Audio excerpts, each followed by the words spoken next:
পরবর্তীতে কালকে শুকা দেবো সকালবেলা যখন রোদ উঠবো। যাই হোক, সে যেটা ভালো মনে করে ওইটাই করবে, আমি তো এসব বেশি বুঝি না। এই যে এই রাস্তার কথাই বললাম আপনাদের, এখানে বসেছিলাম আম গাছের নিচে।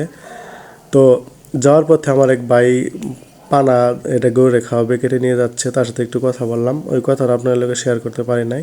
তো এখন আমার ছেলে পাশে বসে আবার ফোন দেখতেছে, ওই ফোনে কিছু কার্টুন মাটন দেখতেছে, ওই কার্টুনটা ব্যাকগ্রাউন্ডে ভিডিওর মধ্যে আসে বেঁধে, এই জন্য ওইটা আমি অফ করে দিছি, শুধু আমার ভয়েসটা দিয়েছি।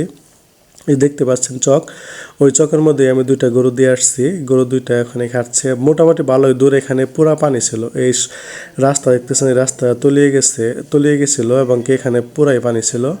পানি এখন মানে চলে গেছে, এই যে একটু একটু পানি দেখতেছেন, এই পানিও চলে যাবে একবারে, একদম শুকনা হয়ে যাবে, তখন এখানে ধান আবাদ করা হবে, ওইখানে ধান আবাদ করা হবে।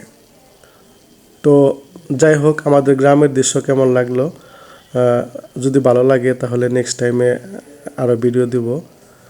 আপনারা পাশে থাকেন। আর আজ এই পর্যন্তই। সবাই সুস্থ থাকবেন, ভালো থাকবেন।